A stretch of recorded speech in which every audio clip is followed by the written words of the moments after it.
வணக்கம். இது நியூஸ் ஃபர்ஸ்டின் மதிய நேர பிரதான செய்திகள். விரிவான செய்திகளுக்கு செல்லும் முன்னர் முதலில் இன்றைய தலைப்புச் செய்திகள். கிறிஸ்துமஸ் தீவுக்கு அருகில் இந்த விபத்துக்குள்ளான படகிலிருந்து 123 பேர் பாதுகாப்பாக மீட்கப்பட்டுள்ளனர். நீர்த்தேக்கங்களின் நீர்மட்டம் தொடர்ந்தும் குறைவடைந்து வருகின்றது. விவசாயிகளுக்கு நீரை விநியோகிக்க முடியாது, நீர்ப்பாசன பணிப்பாளர் மீண்டும் வலியுறுத்தியுள்ளார். விளைநிலங்கள் பாதிப்புக்குள்ளானவர்களுக்கு போகத்தின் அறுவடை நடவடிக்கைகளை கருத்தில் கொண்டே இழப்பீடு வழங்க உள்ளோம். விவசாய அமைச்சர் கருத்து. தொடர்பான உள்நாட்டுச் செய்திகள். ஆஸ்திரேலியாவின் கிறிஸ்துமஸ் தீவுக்கு அருகில் விபத்துக்குள்ளான படகில் இருந்தவர்களில் 123 பேர் பாதுகாப்பாக மீட்கப்பட்டுள்ளதாக ஆஸ்திரேலிய கடல் பாதுகாப்பு அதிகார சபை தெரிவித்துள்ளது. படகில் பயணித்தவர்களில் பெண்களும் சிறுவர்களும் அடங்குவதாக ஊடக தகவல்கள் குறிப்பிடுகின்றன. மீட்பு பணிகளில் 2 படகுகள் ஈடுபட்டுள்ளதாகவும் ஆஸ்திரேலிய கடற்படையின் 2 படகுகளும் விமானம் ஒன்றும் மீட்பு பணிகளுக்காக அனுப்பி வைக்கப்பட்டுள்ளன. ஆஸ்திரேலிய நேரப்படி காலை 6:30 அளவில் உதவி வழங்குமாறு குறித்த படகில் இருந்து அழைப்பு விடுக்கப்பட்டதாக அதிகார சபையின் தகவல்கள் தெரிவிக்கின்றன. கிறிஸ்துமஸ் தீவில் இருந்து 107 கடல் மைல் தொலைவில் குறித்த படகு விபத்திற்குள்ளானமை குறிப்பிடத்தக்கது. மீட்பு பணிகள் தொடர்ந்து இடம்பெறுவதால் படகில் பயணித்தவர்களின் எண்ணிக்கை தொடர்பில் உறுதியாக தெரிவிக்க முடியாது என ஆஸ்திரேலிய சுங்க மற்றும் எல்லை பாதுகாப்பு பிரிவின் தகவல்கள் குறிப்பிடுகின்றன. குறித்த பகுதிகளில் சீரான வானிலை நிலவுவதால் மீட்பு பணிகளில் சிரமம் ஏற்படவில்லை என தெரிவிக்கப்படுகின்றது. இதேவேளை இந்து சமுத்திரத்தில் இருந்து ஆஸ்திரேலியா நோக்கி கடந்த வாரம் 200 பேருடன் பயணித்த படகொன்று விபத்திற்குள்ளானமை குறிப்பிடத்தக்கது. இதன்போது 110 பேர் உயிருடன் பாதுகாப்பாக மீட்கப்பட்டதுடன் 17 பேரின் சடலங்களும் மீட்பு பணியாளர்களால் மீட்கப்பட்டிருந்தன. எனினும் ஏனையவர்கள் தொடர்பிலான தகவல்கள் எதுவும் இதுவரை பதிவாகவில்லை. இதேவேளை கடந்த 2 வருடங்களில் சட்டவிரோதமாக ஆஸ்திரேலியாவிற்கு செல்வதற்கு முயற்சித்த போது கிறிஸ்துமஸ் தீவில் விபத்திற்கு உள்ளாகி 200 பேர் உயிரிழந்துள்ளதாக தரவுகள் குறிப்பிடுகின்றன. வருடத்தின் இதுவரையான காலப்பகுதியில் 50 படகுகளில் சுமார் 4000 பேர் பலத்த அச்சுறுத்தலுக்கு மத்தியில் சட்டவிரோத பயணங்களை மேற்கொண்டுள்ளதாக ராய்ட்டர்ஸ் செய்தி வெளியிட்டுள்ளது. நீர்த்தேக்கங்கள் பலவற்றில் நீர்மட்டம் 45 வீதமாக குறைவடைந்துள்ளதாக நீர்ப்பாசன திணைக்களம் குறிப்பிடுகின்றது. 2.9 மில்லியன் ஏக்கர் அடி நீர் காணப்படும் நாட்டின் நீர்த்தேக்கங்களில் 1.3 மில்லியன் ஏக்கர் அடிகளாக நீர்மட்டம் குறைந்துள்ளதாக நீர்ப்பாசன பணிப்பாளர் நாயகம் GGA கொடலியத்த சுட்டிக்காட்டினார். கடும் வறட்சி காரணமாக பொலனறுவை மற்றும் குருநாகல் மாவட்டங்கள் அதிக பாதிப்புக்குள்ளாகியுள்ளன. கிரித்தலே மற்றும் பதலகொட ஆகிய நீர்த்தேக்கங்கள் வற்றிப் போயுள்ளதாக நீர்ப்பாசன பணிப்பாளர் நாயகம் தெரிவித்தார். இதன் காரணமாக பயிற்சிகை நிலங்களுக்கு நீரினை விநியோகிக்க முடியாதுள்ளதாகவும் விவசாயிகள் பெருமளவில் பாதிக்கப்பட்டுள்ளதாகவும் நீர்ப்பாசன திணைக்களம் குறிப்பிடுகின்றது.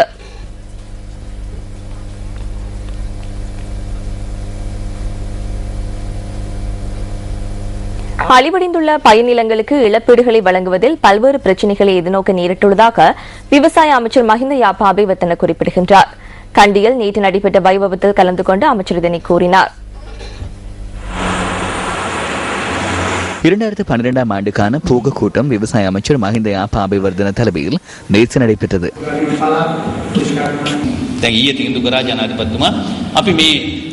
பாதிப்புகளை எதிர்நோக்கியுள்ள விவசாயிகளுக்கு இழப்பீடுகளை வழங்குவதற்கு ஜனாதிபதியினால் நேற்று தீர்மானம் செய்யப்பட்டது.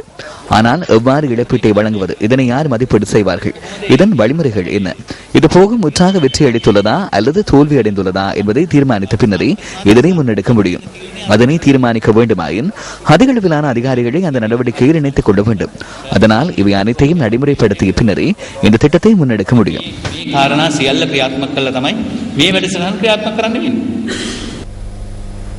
ரத்தத்திற்கான இழப்பீட்டை வழங்கிய இனம் ரிசானா நஃபீக்கை விடுதலை செய்வதற்கு தாம் தயார் என வெளிநாட்டு வேலைவாய்ப்பு ஊக்குவிப்பு மற்றும் நலன்புரி சேவைகள் அமைச்சர் டிலான் பெரேரா குறிப்பிடுகின்றார். அம்பலாந்தோட்டையில் நேற்று நடைபெற்ற செயலமர்வில் கலந்து கொண்ட போதே அமைச்சர் இதனை கூறினார். வெளிநாட்டு வேலைவாய்ப்பு துறை அறிந்த ஊடக பிரவேசம் என்ற தொனிப்பொருளின் கீழ் ஊடகவியலாளர்களை தெளிவூட்டும் வகையில் இந்த செயலமர்வு ஏற்பாடு செய்யப்பட்டிருந்தது. அந்த நாட்டில் சரியா சட்டமே நடைமுறையில் உள்ளது. எமது நாட்டில் சரியா சட்டம் நடைமுறையில் இல்லாத போதிலும் இஸ்லாமியர்கள் சரியா சட்டத்தை கடவுளின் சட்டமாகவே கருதுகின்றனர். அவ்வாறாயின் அந்த நாட்டின் பிரகாரம் சரியா சட்டத்துக்கு சவால் விடுப்பவர்கள் கடவுளுக்கு சவால் விடுப்பதற்கு சமமாவார்கள். சரியா சட்டமான கடவுளின் சட்டத்துக்கு எதிராக இலங்கை சவால் விடுப்பதால் ரிசானா நஃபீக்கு பிரச்சனையை எதிர்கொள்ள நேரிடும். அதனாலேயே ரிசானா நஃபீக்கு மன்னிப்பை பெற்றுக் கொடுக்க நாம் முயற்சிக்கின்றோம். சரியா சட்டத்துக்கு அமைய மன்னிப்பு வழங்குவதாயின் உயிரிழந்த பிள்ளையின் இல்லையின் பெற்றோர் அதற்கு சம்மதிக்க வேண்டும். பின்னர் இரத்த இழப்பீடு ஒன்றிற்கு உத்தரவிட வேண்டும். அதன் போதுதான் மன்னிப்பு கிடைக்கும். இதுவரையில் அவர்கள் இருவரும் இதற்கு சம்மதிக்கவில்லை. பெற்றோரின் சம்மதத்தை பெற்றுக்கொள்வதற்கான அனைத்து முயற்சிகளிலும் ஈடுபட்டுள்ளோம். பெற்றோரின் சம்மதம் கிடைக்குமாயின் இரத்த இழப்பீட்டின் நிதியை திரட்ட வீதி வீதியாக சென்று அதற்கான நடவடிக்கைகளை முன்னெடுக்கவும் நாம் தயாராக உள்ளோம்.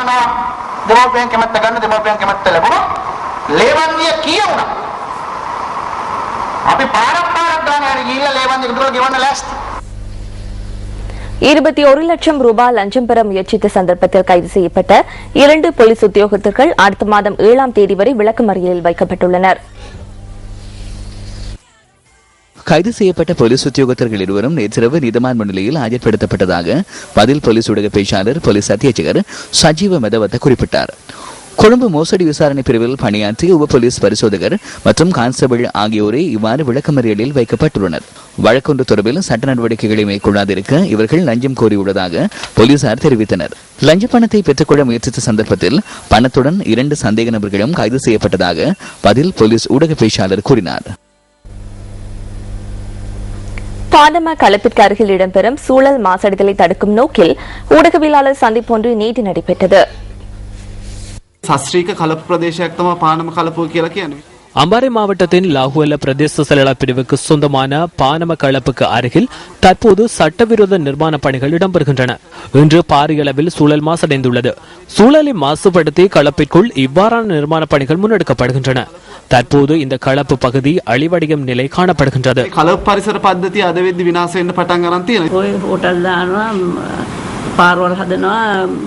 ஹோட்டல்கள், வீதிகள், கிரிக்கெட் மைதானங்கள் ஆகியவற்றை நிர்மாணிக்கின்றனர். இவை எமக்கு தேவையானவை. எனினும் இவ்வாறு அழிவடைய செய்தால் மனிதர்கள் வாழ முடியாது.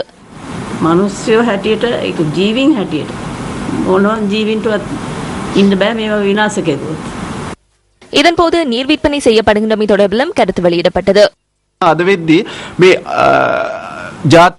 உலக வங்கியின் சர்வதேச அமைப்பு மற்றும் வங்கிகள் இணைந்து நீரை விற்பனை செய்யும் வழிமுறைகளை வடமேல் மாகாணத்தின் நீர்ப்பாசன திணைக்களம் தயாரித்து வருகின்றது. இந்த திட்டங்கள் நிறைவேற்றப்பட்டால் தவறான எடுத்துக்காட்டுடன் இந்த நடைமுறை இலங்கை முழுவதும் பரவினால் குடிநீருக்கு வரி செலுத்த வேண்டிய நிலை ஏற்படும்.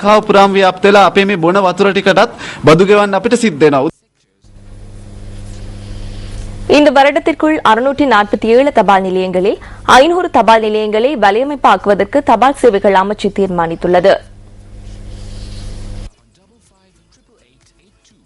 மக்களுக்கு செயற்திறன்மிக்க சேவையை வழங்குதல் மற்றும் தபால் நிலையங்களின் செலவுகளை குறைத்துக் கொள்ளும் நோக்கில் இந்த நடவடிக்கை எடுக்கப்பட்டுள்ளதாக அமைச்சின் செயலாளர் ஹேமஸ்ரீ பெர்னாண்டோ குறிப்பிட்டார். இதனூடாக விசேட சேவைகளுக்காக செலவிடப்படும் அதிக காலத்தை குறைக்க முடியும் என தபால் சேவைகள் அமைச்சு சுட்டிக்காட்டுகின்றது. முதற்கட்டமாக 12 தபால் நிலையங்கள் வலையமைப்பு ஆக்கப்பட உள்ளதுடன் எதிர்வரும் 2 மாதங்களில் 212 தபால் நிலையங்களை வலையமைப்பாக்க திட்டமிட்டுள்ளதாக அதன் செயலாளர் கூறினார். இதனூடாக பொதுமக்களுக்கு நவீன சேவைகள் வழங்கப்படுவதுடன் அதிகளவான சேவையை பெற்றுக் கொடுக்க முடியும் என தபால் அமைச்சின் செயலாளர் ஹேமஸ்ரீ பெர்னாண்டோ குறிப்பிட்டார். லக்ஷபான பகுதியில் பயணிகள் போக்குவரத்து வேன் ஒன்று விபத்துக்குள்ளானதில் 10 பேர் காயமடைந்துள்ளனர்.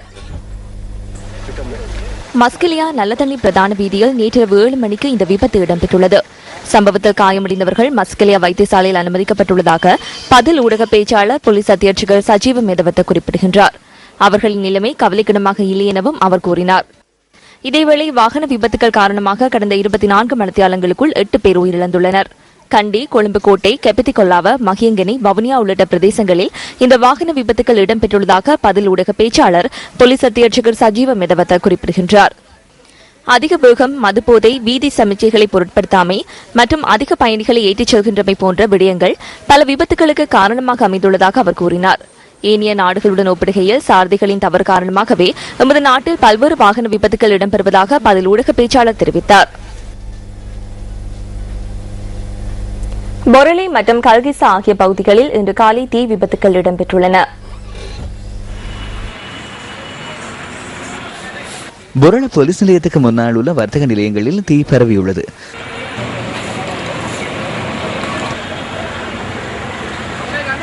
தீயினை கட்டுப்படுத்துவதற்கு கொழும்பு தீயணைப்பு பிரிவினர் நடவடிக்கை மேற்கொண்டதுடன் தீ ஏற்பட்டமைக்கான காரணம் இதுவரை கண்டறியப்படவில்லை.